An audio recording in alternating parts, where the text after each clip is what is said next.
Hello everyone. This is CA Nitin Gupta, Faculty of Audit for CA Inter and CA Final.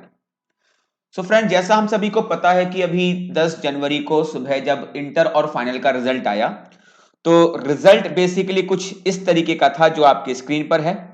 अगर final की बच्चे हम बात करें तो ग्रुप 1 में अगर आप देख पा रहे हो तो लगभग 65,000 बच्चे अपियर हुए थे और पास होते हैं उसमें से लगभग 14,000। यानी कि अगर मैं यहां पर फेल होने वाले बच्चों की संख्या देखूं तो लगभग लगभग ये 59 या 49 या 50,000 के नियर अबाउट ये संख्या निकल के आती है। ग्रुप 2 की बात करते हैं तो लगभग लगभग 65,000 बच्चे यहां पर अपियर हुए और केवल 12,000 बच्चे पास होते हैं। लगभग 52-53,000 बच्चे यहां पर भी फेल होते हैं। और बोथ ग्रुप की बात करते हैं फाइनल लेवल पे तो लगभग 29-30,000 बच्चे अपियर हुए, लेकिन पास केवल लगभग 3,000 बच्चे होते हैं। लगभग 26,000 बच्चों का फेलियर यहां पर है। सेम अगर इंटर लेवल की बात करते हैं तो 1,00,000 बच्चे ग्रुप 1 में अपियर हुए, लेकिन पास होते हैं केवल 21,000। यानी कि लगभग देखा जाए तो आपके 79,000 बच्चे यहां पर फेल होते हैं। ग्रुप 2 की बात करते हैं 79,000 80,000 लगभग बच्चे यहां पर अपियर हुए और लगभग 20,000 के आसपास बच्चे 19,380 बच्चे पास होते हैं। लगभग 60,000 बच्चों का फेलियर यहां पर है। और जब बोथ ग्रुप की बात करते हैं तो लगभग 37,000 बच्चे अपियर हुए और 4 से 5,000 बच्चे यहां पर क्लियर कर पाते हैं। 31-32,000 बच्चे यहां पर फेल होते हैं। तो देखो, जो बच्चा क्लियर कर गया, इंटर का हो या फाइनल का हो, उसको मेरी ओर से बहुत बहुत शुभकामनाएं, मैनी मैनी कॉन्ग्रेचुलेशंस। और जो बच्चा पास होता है बेसिकली हम देखते हैं कि उसके लिए हर कोई बात करता है, लेकिन आज की जो मेरी वीडियो है ये उन बच्चों के लिए नहीं जिन्होंने क्लियर कर लिया। उनको मैंने केवल अपनी शुभकामनाएं, अपनी वेल विशेस दी है उनको। लेकिन मैं मेन बात कर रहा हूं यहां पर उन बच्चों के लिए जिनका इस बार अटेम्प्ट नहीं निकला, चाहे वो इंटर लेवल पे हो बच्चा या फिर वो फाइनल लेवल पे हो। क्योंकि कहीं ना कहीं जब ऐसा फेलियर आता है तो अंदर से एक टीस, अंदर से एक दुख तो होता है कि यार हमने इतनी मेहनत से ये अटेम्प्ट दिया था और इतनी मेहनत से काम करने के बाद जब रिजल्ट निकल के नहीं आता तो कहीं ना कहीं बच्चे के मन में एक पीड़ा, एक बहुत सारा दुख निकल के आता है।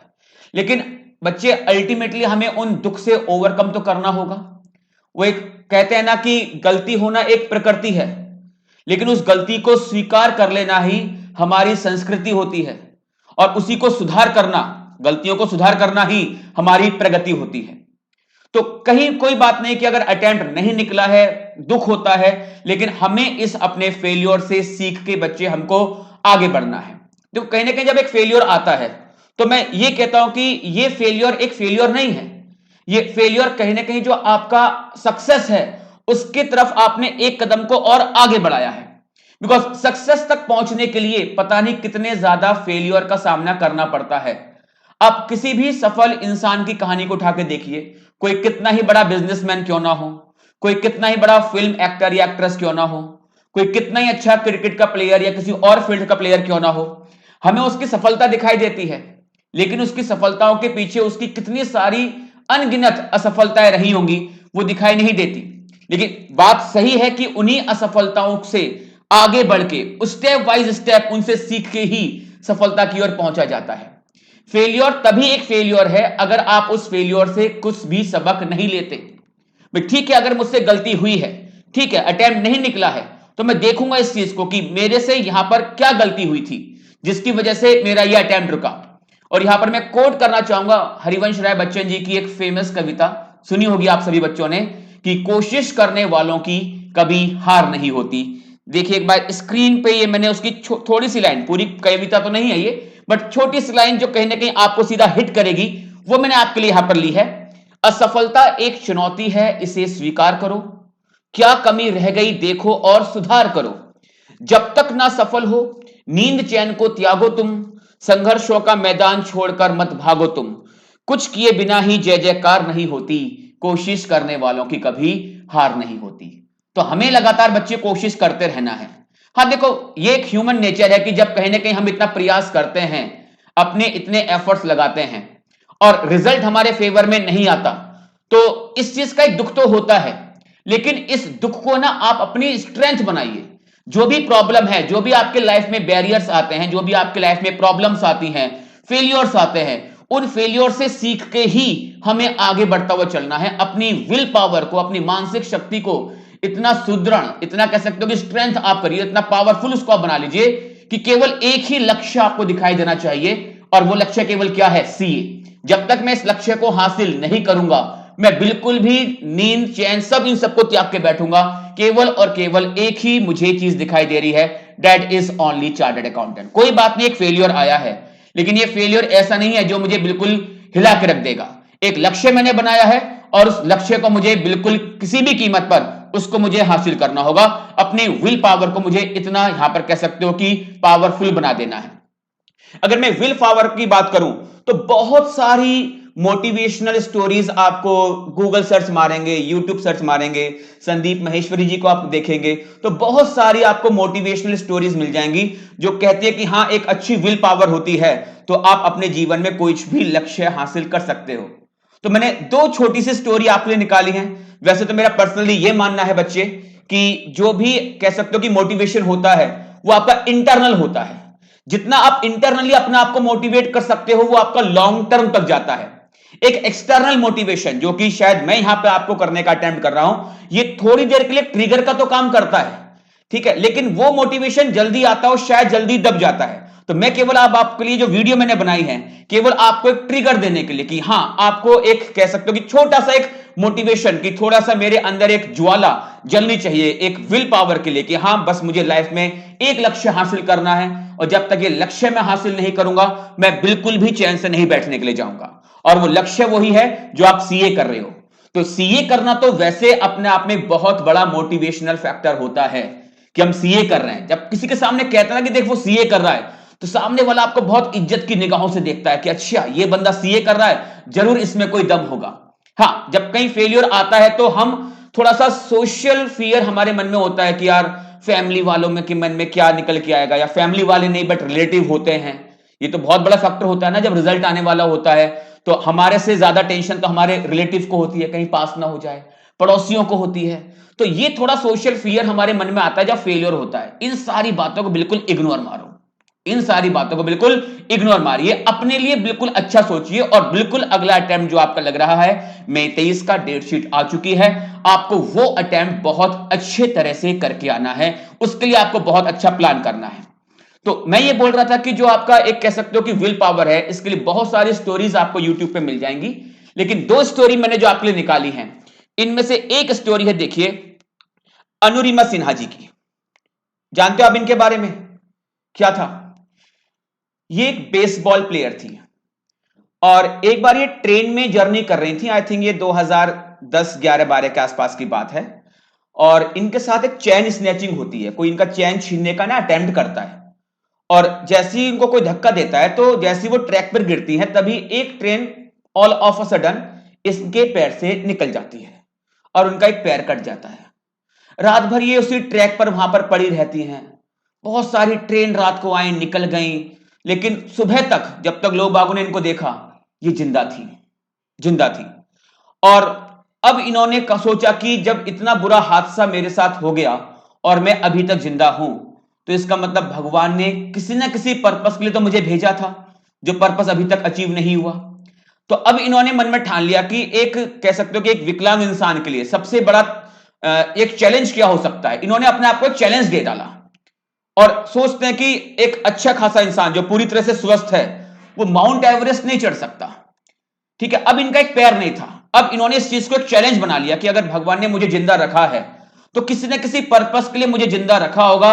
इन्होंने अपने आप को एक चैलेंज दे डाला कि तेरे को माउंट एवरेस्ट चढ़ना है। अब इनके फैमिली वालों ने पूछा कि बताइए अब आपको आगे क्या करना है, बिकॉज जो इनका करियर था पहले एज बेसबॉल प्लेयर वो तो खत्म हो चुका था, बेसबॉल या वॉलीबॉल प्लेयर थी, वो खत्म हो गया। तो इन्होंने कहा कि मेरे लाइफ का अब एक ही ऑब्जेक्टिव है, और वो है माउंट एवरेस्ट चढ़ना। फैमिली मेंबर परेशान कि ये क्या बात कर रहे हैं। साइकेट्रिस्ट को दिखाया, बहुत सलाह मशवरा करी, बहुत समझाया, लेकिन ये अपने फैमिली से डटी रही, मतलब हटी नहीं। एक कह सकते हो कि विल पावर क्या, मतलब बंदे की विल पावर क्या रही होगी, मतलब एक पैर नहीं है और वो सोच रहा है कि मैं माउंट एवरेस्ट चढ़ूंगी। और जब ये डिसाइड कर लिया कि माउंट एवरेस्ट चढ़ना है तो इन्होंने इस चीज को अचीव किया। अब सोचो कि एक इंसान जिसका पैर ना हो, वो ठीक से चल तक नहीं सकता, और वो बंदा माउंट एवरेस्ट चढ़ जाता है। तो सोचिए बेटा कि एक अगर मैं ये दो चीज कंपेयर करूं, वैसे कंपैरिजन करना बनता नहीं है, लेकिन अगर मैं एक ये चीज कंपेयर करूं कि एक तरफ सीए का सिलेबस, ठीक है, जिसमें आपका एक फेल्योर आया, और एक वो बंदा जिसका पैर नहीं है, उसको माउंट एवरेस्ट चढ़ना है, और एक बच्चा जिसका सीए में फेल्योर है, उसका अगला अटेम्प्ट लगा हुआ है 3 महीने बाद, उसको वो अटेम्प्ट निकालना है। अगर मैं इन दोनों चैलेंज को कंपेयर करूं तो बताइए थोड़ा छोटा चैलेंज कौन सा दिखाई देगा? एक विकलांग इंसान का माउंट एवरेस्ट चढ़ जाना चैलेंज बहुत बड़ा है, या जिसका ग्रुप नहीं निकला इस बार नवंबर 22 के अटेम्प्ट में और वो अगले अटेम्प्ट के लिए तैयारी करने के लिए बैठ रहा है, ये चैलेंज बड़ा है? सर ये चैलेंज तो इसके सामने कुछ भी नहीं है, ये चैलेंज तो इसके सामने कुछ भी नहीं है। जब एक विकलांग इंसान बिना पैर के, एक पैर के सहारे से माउंट एवरेस्ट चढ़ने का सोच सकता है, तो हम तो पक्का पक्का पक्का एक फेलियर से सीख के अगला अटेम्प्ट जो हमारे आने के लिए जा रहा है ये मई 23 का, हम पक्का इसको निकाल के आएंगे सर, हम डेफिनेटली इसको हम निकाल के आ सकते हैं। तो बेटा देखो, मेरा यही मानना है कि जो विकलांगता है ना, ये शरीर से नहीं होती, ये किससे होती है? ये दिमाग से होती है। अगर एक फेलियर आया, लाइफ में एक फेलियर आया, और लाइफ में फेलियर आने के बाद अगर आप बिखर जाते हो, टूट जाते हो, तो इसे मैं बोलूंगा एक मानसिक विकलांगता है। सीए कर रहे हो ना, सीए करने के लिए केवल और केवल आपको एक स्वस्थ दिमाग चाहिए, बस एक हेल्दी माइंड आपको चाहिए, और वो डेफिनेटली आप सभी के पास है, बिल्कुल है। केवल करना क्या है, ठीक है एक छोटा सा फेलियर आया, कोई बात नहीं, हम इस फेलियर से सबक लेंगे, इसको अपनी सफलता की सीढ़ी बनाएंगे, और इसके दम पे डेफिनेटली जो मई 23 का अटेम्प्ट होगा, चाहे मेरा इंटर का अटेम्प्ट हो या फाइनल का अटेम्प्ट हो, उसको मैं बहुत अच्छे नंबर के साथ क्रैक करके आऊंगा। और दूसरी मेरी मोटिवेशनल स्टोरी जो आप सभी बच्चों के लिए है, शायद आप में से काफी बच्चों ने इनका नाम नहीं सुना होगा, मिस्टर कैरोली टॉकेक्स। ये शूटर थे और ये आर्मी में काम करते थे, और ये ओलंपिक की तैयारी कर रहे थे, राइट हैंड यूज करते थे। और एक बार क्या होता है कि कोई हैंड ग्रेनेड इनके हाथ के पास पड़ गया और इनका ये सीधा हाथ चला गया, मतलब सीधा ये नहीं कि विकलांग हो गए, सीधा हाथ रहा ही नहीं। ये एक तो कि चलो हाथ है बट काम नहीं कर रहा, ये हाथ रहा ही नहीं। बट इन्होंने अभी भी ये सोच रखा था कि नहीं, मुझे ओलंपिक में शूटिंग में गोल्ड मेडल जीतना है तो जीतना है। और ये बंदा अब प्रैक्टिस करता है अपने उल्टे हाथ से। सोचो बेटा कि अगर आप और मेरे को कोई कहे ना उल्टे हाथ से अपना नाम लिख के दिखा दो, तो शायद अपना नाम हम प्रॉपर लिख भी ना पाए, लिखते समय शायद हमारा हाथ जो अक्षर बनाएगा, स्पेलिंग करेगा, वो टेढ़ी मेढ़ी भगेगी। और ये बंदा उस उल्टे हाथ से क्या कर रहा है? शूटिंग कर रहा है, निशाना लगा रहा है, और 2 बार ये ओलंपिक गोल्ड मेडल उल्टे हाथ से शूटिंग करके बंदा जीत के आया।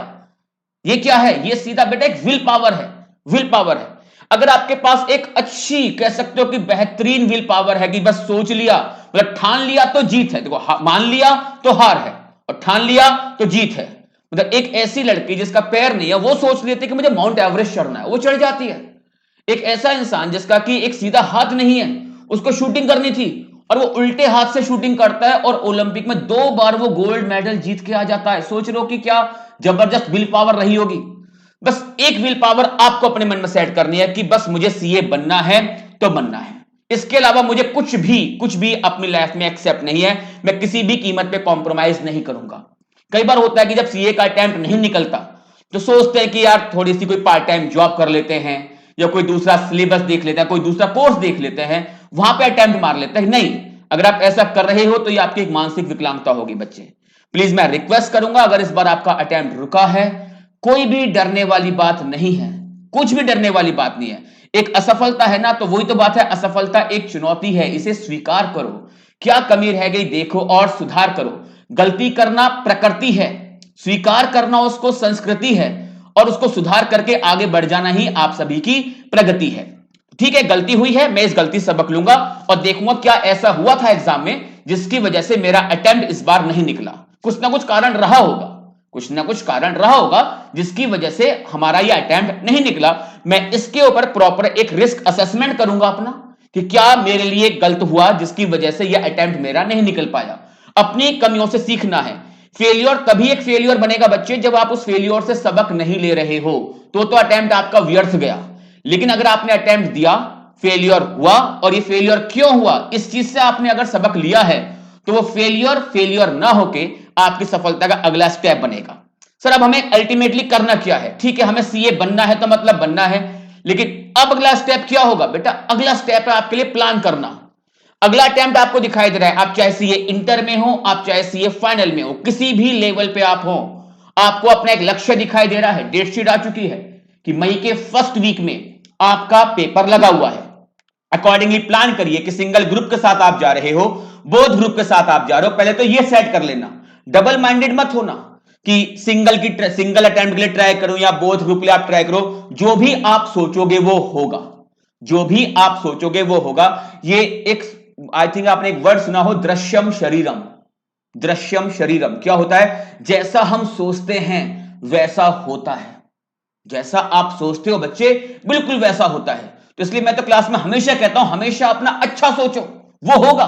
आपका बुरा सोचने के लिए जमाना बैठा हुआ है, तो हम अपना बुरा क्यों ना सोचे। कई बार कहते हैं यार मैं बोथ ग्रुप नहीं दूंगा, यार फेल हो जाऊंगा।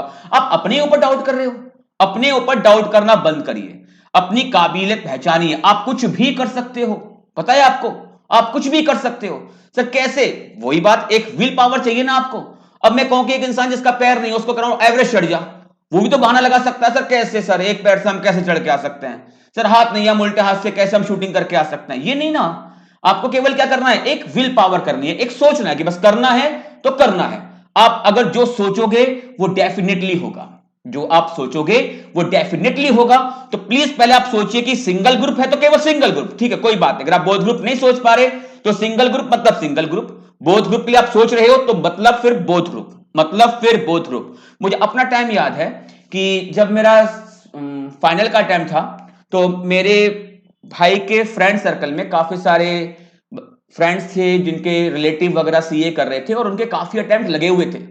5 अटेम्प्ट लगे, किसी के 6 अटेम्प्ट लगे हैं। तो मेरे भाई ने और मेरी फैमिली ने खूब मुझसे कहा कि बोथ ग्रुप के चक्कर में मत पड़, एक भी नहीं निकलेगा, सिंगल सिंगल करके पेपर दे। लेकिन मेरे मन में भूत सवार था कि नहीं यार, फाइनल में तो बोथ ग्रुप देने ही देने हैं। मैंने किसी की भी नहीं सुनी। जबकि हमारे टाइम पे जो रिजल्ट की परसेंटेज थी बेटा, अभी तो आप देख रहे हो कि 10% के आसपास पहुंच जाता है। उस टाइम पे passing percentage result both group में मुश्किल से 2 या 3% के आसपास होती थी। पेपर में छुट्टियां भी नहीं मिलती थी, आज एक पेपर फिर कल अगला पेपर, केवल बीच में संडे का ऑफ होता था। लेकिन मन में भूत सवार था कि नहीं यार, करना है तो मतलब करना है, बोथ ही देने हैं, बोथ ही देने हैं। और बोथ ही ग्रुप दिए थे और फर्स्ट अटेम्प्ट में बोथ ग्रुप क्लियर हुए थे। तो अपने माइंड को प्लीज आप इंस्ट्रक्शन दे दीजिए कि मुझे सिंगल देना है तो मतलब सिंगल देना है, बोथ ग्रुप देना है तो मतलब मुझे बोथ ग्रुप ही देने हैं। इससे पीछे फिर पीछे मत हटना। जो सोच लिया वो आपको डेफिनेटली करना है।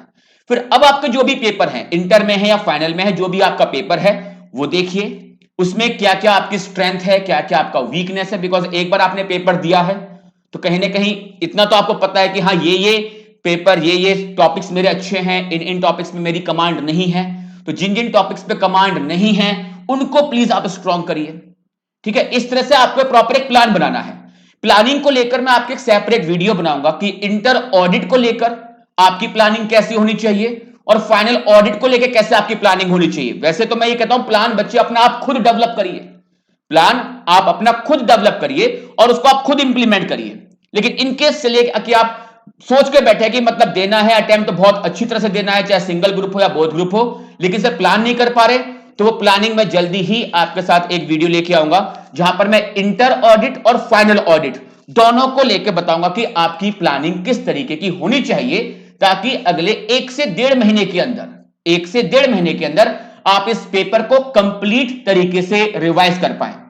अगर ऑडिट की प्रिपरेशन में, चाहे आप इंटर में है या फाइनल में है, चाहे आपने मुझसे क्लास ली है या नहीं ली, अगर आपको किसी भी तरीके की बच्चे प्रॉब्लम है तो 2 नंबर मैं आपको दे रहा हूं, इनमें से किसी भी नंबर पर आप मेरे साथ कांटेक्ट कर सकते हो। 9650315042 एंड 8178701058। इन नंबर पे आप सीधे मुझसे कांटेक्ट कर सकते हो और अपनी कोई भी प्रॉब्लम है अपनी स्टडी को लेकर या ऑडिट को लेकर, आप इस पे मुझे कॉल कर सकते हो या व्हाट्सएप कर सकते हो। तो बच्चे प्लीज, अब अटेम्प्ट लगा हुआ है, ठीक है, एक झटका लगा था, लेकिन इस झटके से हमें सीखना है और अगले अटेम्प्ट की तैयारी के लिए दिलो जान से लग जाना है। एक अच्छा प्लान करेंगे, इंप्लीमेंट करेंगे और अपनी सक्सेस को, अपने लक्ष्य को हम हासिल करके रहेंगे। जब तक तोड़ेंगे नहीं तब तक छोड़ेंगे नहीं। Thanks to all of you.